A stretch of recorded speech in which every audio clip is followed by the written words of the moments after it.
Kalyan Padala. So ఈ కళ్యాణ్ పడాల నా అబ్బాయి అయితే బిగ్ బాస్ సీజన్ 9 విన్నర్ కదా. సో బిగ్ బాస్ సీజన్ 9 కి ముందు వచ్చిన అగ్ని పరీక్ష ఏదైతే ఉందో నేను ఆ ఎపిసోడ్ లేదు, చూడలేదు. ఆయన జర్నీ కూడా నాకు పెద్దగా తెలియదు. బట్ సోషల్ మీడియాలో కొంచెం యాక్టివ్ గా మనం వీడియోస్ చూస్తూ ఉంటాం కాబట్టి ఆయన ఆర్మీ బ్యాక్గ్రౌండ్ నుంచి వచ్చాడు, ఏదో చెప్పాడు, కష్టపడాడు, బిగ్ బాస్ 9 విన్నర్ అయ్యాడు, బాగుంది. అయితే రీసెంట్ గా చిరంజీవి గారి బర్త్డేకి సంబంధించిన ఒక ప్రోగ్రామ్ జరుగుతుంటే అక్కడికి వచ్చి చిరంజీవి గారి గురించి మాట్లాడుతూ అతను అతను అతను అని అన్నాడు. సో అక్కడ ఉన్న ఫ్యాన్స్ అతను కాదు ఆయన అని సంబోధించాలని ఆయన చెప్పారు.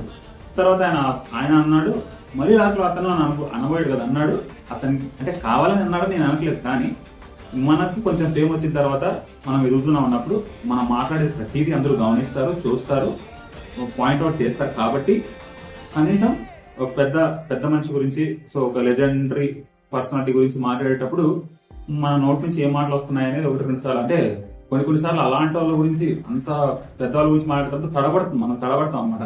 అంటే టెన్షన్ టెన్షన్లో ఏం మాట్లాడతాం మనకే తెలియదు, ఏం జరిగిందో తెలియదు. కళ్యాణ్ పడాలా అయితే సో ఒకసారి పడాలా కళ్యాణ్, ఇంకొకసారి ఇలాంటి మిస్టేక్ చేయకు.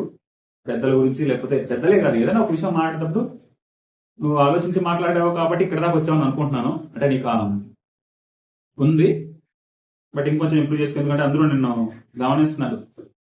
అది సంగతి. Thank you, love you all.